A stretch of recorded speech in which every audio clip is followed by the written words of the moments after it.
홍씨의 사연 라디오입니다. 오늘의 이야기 지금 시작하겠습니다. 안녕하세요. 결혼 4년 차의 30대 초반 여성입니다. 시누나 시어머니 같이 고부간의 갈등으로 고생하는 사람이 많다고 들었는데 저는 똑같은 며느리 입장인 형님 때문에 이렇게 사연까지 보내게 되었습니다. 남편은 지인의 소개로 만났어요. 결혼을 전제로 한 소개는 아니었고 가벼운 마음으로 나간 자리였는데 결혼까지 하게 되었습니다. 남편도 저랑 비슷하게 큰 기대 없이 나온 자리였다고 했는데 막상 말도 잘 통하고 하는 모습에 결혼까지 생각하게 되었다고 하더군요. 그렇게 인연이 닿아서 결국 결혼까지 하게 되었습니다. 주변 몇몇 사람들은 저를 두고 뭐하러 벌써부터 결혼을 하냐는 식으로 말을 하는 사람들도 더러 있었어요. 먼저 결혼한 사람들은 아이가 급한 게 아니면 신혼생활을 조금 즐기다 갖는 것도 방법이라는 조언도 해줬고요. 저는 아이를 좋아하는 편이다 보니 결혼하면 바로 아이를 갖고 싶었습니다. 결혼 이후로 매번 날짜 계산해서 노력해봤는데 아이가 좀처럼 생기지가 않았어요. 친정 부모님께서는 너무 속상해하지 말고 마음 편히 가지라고 하셨지만 저랑 남편 둘 다 나이도 젊고 건강한데 아이가 안 생기니 걱정이 되기 시작했죠. 검사를 받아봤지만 남편도 저한테도 문제가 있던 게 아니었어요. 결국 주변의 만류에도 불구하고 시험관과 인공수정을 시도해봤지만 그것마저 실패했네요. 비용도 비용이고 그 과정도 너무 힘들었어서 다시 시도할 엄두가 나질 않아서 그때부터는 저도 어느 정도 마음을 비우고 차분히 기다리기로 했어요. 이런 저희 사정을 아는 가족들이나 지인들은 더욱이 저희들 앞에서 말조심을 했었어요. 한참 예민해 있던 때라 비슷한 말만 나와도 스트레스를 엄청 받았거든요. 지금 생각해보면 그때 배려해줬던 사람들에게도 미안할 따름입니다. 다만 이런 저희 사정은 아랑곳하지 않고 배려를 전혀 안 해주는 사람이 한 명 있었는데 그게 바로 동서인 저희 형님이었어요. 남편과 아주버님이 나이차가 조금 있는 편인데 동서인 형님은 저보다 1살 많아요. 결혼도 저희보다 3년 먼저 했고요. 같은 며느리고 남편과 아주버님 사이가 좋다 보니 저도 형님과 잘 지내고 싶었는데 형님 성격이 아주 이상한 사람이었습니다. 분위기 파악을 못해서 그러는 건지 아니면 아기로 똘똘 뭉친 사람이라 그런 건지 아주 말을 막 하는 사람이었어요. 두 번째 인공수정을 실패하고 얼마 지나지 않아 찾아온 명절에 시댁에 다녀왔었어요. 명절 준비는 어떻게 할런지 상의하고자 명절이 오기 전에 형님한테 전화를 한 적이 있었는데 형님은 애 키우느라 너무 힘들고 바쁘다면서 자기는 준비할 시간도 없고 체력도 안 되니 애 없는 동서가 해오라고 막말을 하더군요. 저희가 아이 때문에 심적으로 고통받고 있다는 걸 몰랐을 리가 없을 텐데 전화로 저한테 애 없는 게 복이라며 저보고 동서는 아주 복받은 사람이라고 그 자유를 즐기라고 말을 하더라고요. 그때까지만 해도 혹시나 형님이 우리 상황을 제대로 알고 있지 않구나 하고 받아넘겼어요. 그런 소리 마시라고 저희도 하루라도 빨리 아이 갖고 행복한 가정 꾸리는 게 소원이라는 식으로 대답해줬죠. 형님은 그런 제 기분을 아는지 모르는지 애 키우는 게 얼마나 힘든 줄 아냐면서 자꾸 애 없는 게 복이라는 식으로 말을 하더군요.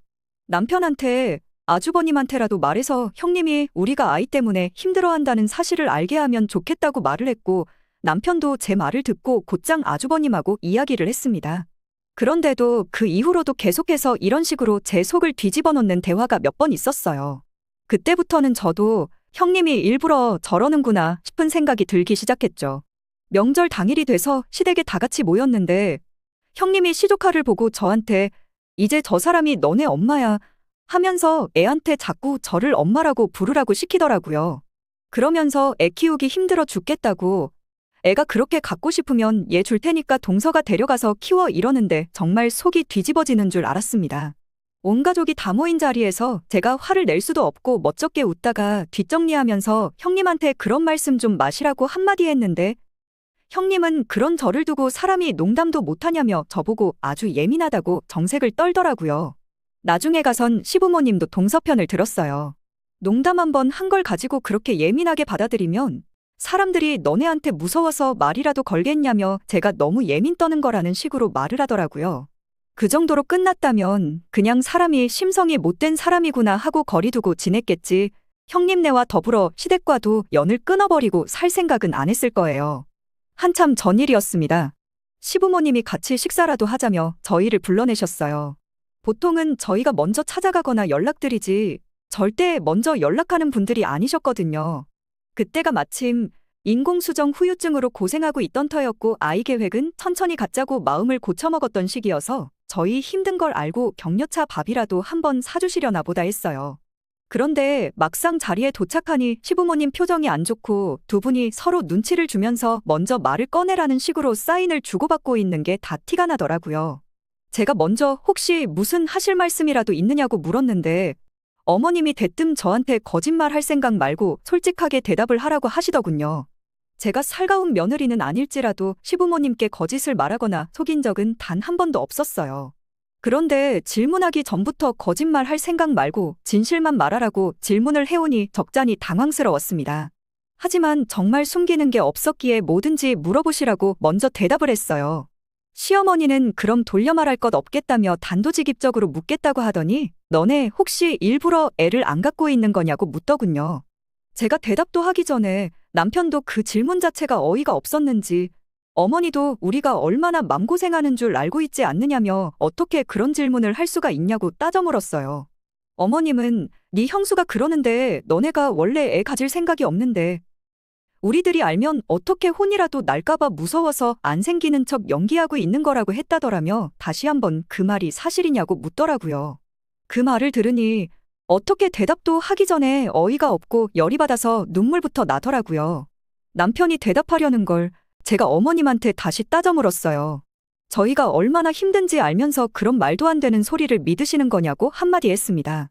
시어머니는 사과 대신 아니 땡굴뚝에 연기가 나겠냐며 첫째 아가가 뭐하러 물어보기만 해도 들통날 소리를 괜히 나한테까지 했겠냐고 따지더군요. 그래서 제가 당장 형님 불러서 제가 진짜 그런 이야기 했는지 삼자대면 한번 해보자고 했어요. 제가 강하게 나오니 시어머니도 그제서야 제 말을 믿으셨는지 곧장 미안하다고 사과를 하긴 했지만 그러면서도 결국 말끝에는 그럼 걔가 왜 그런 소리를 했는지 모르겠다며 의심의 끈을 놓지 않으시더군요. 시어머니가 말로는 형님한테 한마디 하고 저희한테 사과하라고 하겠다 말씀까지 하셨는데 정작 형님이며 아주버님한테서 걸려온 전화는 없었습니다. 저랑 남편이 전화를 해도 아주버님은 바쁘다는 핑계로 전화를 끊어버리기 일쑤였고 형님은 아예 전화조차 받지 않았어요. 이대로는 안 되겠다 싶어서 저랑 남편이 하루 날을 잡고 아주버님네까지 내려갔어요. 현관문 앞에서 초인종을 눌렀는데 집에 없는 건지 아무 반응이 없더라고요. 형님은 전업주부라서 어지간해서는 집에 있는다는 사실을 알고 찾아간 거였는데 그래서 전화를 해보니 집안에서 전화벨 소리가 들렸어요. 인터폰에 비친 저희 얼굴을 보고 없는 척을 하고 있던 겁니다. 이내 아이 울음소리도 들리더군요. 집에 있는 거 다 아는데도 문을 안 열어주는 게 뭔가 찔리는 게 있어서 저러는구나 확신이 들었어요. 단판을 짓고자 찾아간 건데 이대로 돌아갈 수는 없어서 무작정 집 앞에서 기다리기로 했습니다. 어차피 아주버님이 퇴근할 시간이 가까웠고 아주버님이 집에 도착해 저희를 만나면 무시할 수 없겠지 하는 생각으로요. 집 앞에 계속 있으면 아주버님께 미리 연락이라도 하겠다 싶어서 아파트 현관이 잘 보이는 위치에 차를 옮겨놓고 거기서 아주버님 퇴근할 때까지 기다렸어요. 한 3시간쯤 지나니 아주버님이 퇴근을 하더라고요. 들어가면서 괜히 두리번거리는 게 형님한테 무슨 말을 듣기는 들었나 보다 싶었어요. 오히려 두리번거리면서 시간을 스스로 질질 끌어준 덕분에 저희는 곧장 아주버님을 따라잡을 수 있었습니다. 아주버님이 무척이나 당황스런 눈치였어요. 형님이 처가에 가 있다는 얼토당토하는 변명을 하더라고요. 아이 울음소리도 전화벨 소리도 다 들었는데 뻔한 거짓말 마시라고 그리고 그게 진짜면 형님네 친정으로 같이 가자고 한마디 하니 이내 자포자기한 듯 저희를 데리고 집에 들어가더군요. 참 대단한 사람인 게 아주버님 따라서 들어가는 저희를 보고도 얼굴색 하나 바뀌지 않더군요. 오히려 뻔뻔하게 여기까지 무슨 일로 왔냐며 생글생글 웃는데 웃는 얼굴에 침 못 뱉는다는데 아주 할 수만 있다면 침을 한 바가자 부어버리고 싶은 표정이었어요. 우리가 왜 여기까지 왔는지 진짜 몰라서 그러느냐 물었더니 형님은 그제서야 그깟 사과 한번 받자고 여기까지 쳐들어온 거냐며 저희 보고 경우가 없어도 너무 없는 거 아니냐 적반하장으로 나왔습니다. 저한테 따지면서 한마디 하기를 자기가 괜히 그런 소리를 했겠냐고. 병원에서도 두 사람 다 아무 이상이 없다는데 아이가 안 생기는 거 보면 그게 제3자의 눈에는 일부러 안 낳는 건지 못 낳는 건지 알게 뭐냐며 자기 생각도 말을 못하냐고 큰 소리를 치더라고요. 애를 못 만들면 병원 다니고 검사받을 돈 아껴서 조카 옷이라도 사다 주지 자꾸 밑 빠진 독에 물을 붓고 있느냐고 그렇게 예민을 떨고 유난을 떠니까 생길 애도 안 생기는 거라는 식으로 말을 하는데 평소에도 점잖고 순하기 짝이 없는 남편이 형수인 형님한테 열을 내면서 지금 말 다 했냐고 따지기 시작했어요. 팔은 또 안으로 굽는다고 아주버님은 누가 봐도 형님이 잘못한 상황에 저희 남편한테 네 형수한테 말버릇이 그게 뭐냐고 편을 들어주고 있더군요. 한바탕 하려던 남편한테 그만하라고 말렸어요. 그래도 없는 말 지어낸 게 오해는 아니라는 걸 실토한 거나 마찬가지였으니까요. 그리고 형님한테는 제 품에 있던 핸드폰을 들이밀었죠. 현관문 들어서면서 시어머니한테 전화를 걸어놓은 상황이었거든요. 시어머니는 실시간으로 저희 부부와 형님네가 하는 이야기를 다 듣고 있던 상황이었습니다. 형님은 그제서야 당황을 하면서 니들이 경우 없이 굴어서 그런 말이 나온 거라며 해명을 하기 시작하더라고요. 떨쩔매는 꼴을 보니 그만하면 됐겠다 싶어서 앞으로 말 조심하라고 한마디 하고 나왔습니다. 적어도 앞으로 2번 다시 얼굴 마주치고 지낼 일은 없을 거니까 앞으로 우리 부부에 대해서 그 어떤 말도 지어낼 수는 없겠다고 그렇게 영끈차고 선언을 하고 집으로 돌아왔어요. 그런데 더 어이가 없는 건 이 상황을 전부 생중계로 듣고 있던 시어머니의 태도였습니다. 형님네 집에서 나와 차로 돌아와 어머님한테 이렇게 된 상황이었던 거니 오해 마시라고 말을 전하는데 시어머니도 아주버님과 똑같이 그래도 그렇지 손윗사람인 아주버님네한테 할 행동이냐며 오히려 저희를 타박하기 시작했거든요. 손아랫사람이면 그냥 아니면 아닌 줄 알면 되지 그게 꼭 그렇게 집까지 쳐들어가 사과까지 받아내야 할 일이었냐면서 말이죠. 첫째 아가 말이 틀린 건 없다고 아무 문제도 없는데 병원에다가 그렇게 돈을 쏟아붓고 있는데도 애가 안 생긴다고 하면 충분히 그런 의심 들 법도 하지 않느냐. 그런데도 불구하고 니들이 그런 게 아니라고 했을 때 당신들이 믿어주지 않았냐고 그럼 거기서 끝내면 되는 걸 두고 일을 키워서 의 좋은 우리 2 아들 사이만 갈라놓고 이게 뭐 하는 거냐고 하면서 급기야는 그럴 게 아니고 당신이 중간다리를 놔줄 테니까 지금 당장 형님네로 돌아가서 2 사람 앞에 무릎이라도 꿇고 사과를 하라고 하는 겁니다. 그 말에 곧바로 남편이 시어머니한테 그게 지금 하실 말씀이냐고 하면서 열을 내기 시작했어요. 잘못을 인정하고 그날 전화로라도 대충 사과했으면 끝날 일을 이 지경까지 키운 장본인은 우리가 아니라 형수 아니냐고요. 그 와중에 시어머니는 또 제 탓을 하기 시작하더군요. 애도 못 낳아오는 걸 며느리라고 들여서 아주 집이 풍비박산이 나게 생겼다며 적어도 네 형수는 대를 이어줄 아들 손주를 품에 안겨줬는데 니들은 나한테 해준 게 뭐가 있냐며 되려 역정을 내셨어요. 해준 게 없긴 뭐가 없냐고 어릴 때부터 장남이라고 전 재산은 아주버님한테 죄다 퍼져놓고 하던 사업까지 말아먹어서 부모님 용돈 한 푼 못 챙겨주는 팔푼이 장남 대신 생활비도 보태면서 여지껏 장남 노릇 대신해온 건 모르시냐고 하더니 이제 나도 모르겠다고 남보다도 못한 사람들을 가족이라고 품고 가느니 앞으로 각자 도생하자고 시어머니한테도 영 끊고 살겠다 선언을 하더군요. 앞으로 생활비고 용돈이고 뭐고 대를 이어준 고마운 장남한테 받으시고 저는 없는 걸로 생각하시라 말하고 전화 끊어버렸습니다. 그 뒤로 집에 가는 내내 시부모님이고 아주버님이고 내내 계속 전화가 걸려왔지만 전부 다 무시해버렸어요. 그리고 그 사건 이후로 1년이 지났어요. 여전히 시부모님이며 아주버님네하고는 연락 한 통 없이 지내고 있고요. 이따금씩 걸려오는 전화도 다 무시하고 있습니다. 그나마 걸려오는 전화도 어버이날, 시부모님 생신 같은 자식이라면 당연히 챙겨드리는 그런 날에만 전화가 와요.